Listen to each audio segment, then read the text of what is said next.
श्रावण महिन्यात तुम्हालाही वेळेअभावी भगवान शिवाची षोडशोपचारे किंवा पंचोपचारे पूजा करणे शक्य नसेल तर आपल्या राशीनुसार शिवपूजन नक्की करून पहा। मेष आणि वृश्चिक राशीच्या लोकांनी भगवान शिवाला दह्याचा अभिषेक करावा, लाल गुलाल, लाल गुलाब आणि मसूर अर्पण करावेत। वृषभ आणि तूळ राशीच्या व्यक्तींनी भगवान शंकराला दुधानं आणि नंतर पाण्यानं अभिषेक करावा। शिवाय नंदीला हिरवं गवत खायला द्यावं।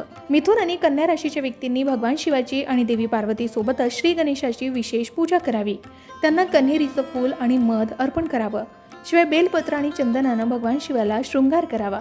कर्क राशीच्या व्यक्तींनी भगवान शिवाला दूध आणि दही अर्पण करावं। सिंह राशीच्या व्यक्तींनी श्रावण महिन्यात रोज सकाळी सूर्याला अर्घ्य अर्पण करावं आणि शिवलिंगावर जल अर्पण करावं। धनु आणि मीन राशीच्या लोकांनी शिवलिंगावर पिवळी फुलं, पिवळी फळं, पिवळे वस्त्र आणि बेसनाची मिठाई अर्पण करावी। मकर आणि कुंभ राशीच्या व्यक्तींनी निळ्या फुलांनी भगवान शिवाची पूजा करावी। त्याचबरोबर शिवलिंगावर काळे तीळ अर्पण करावेत।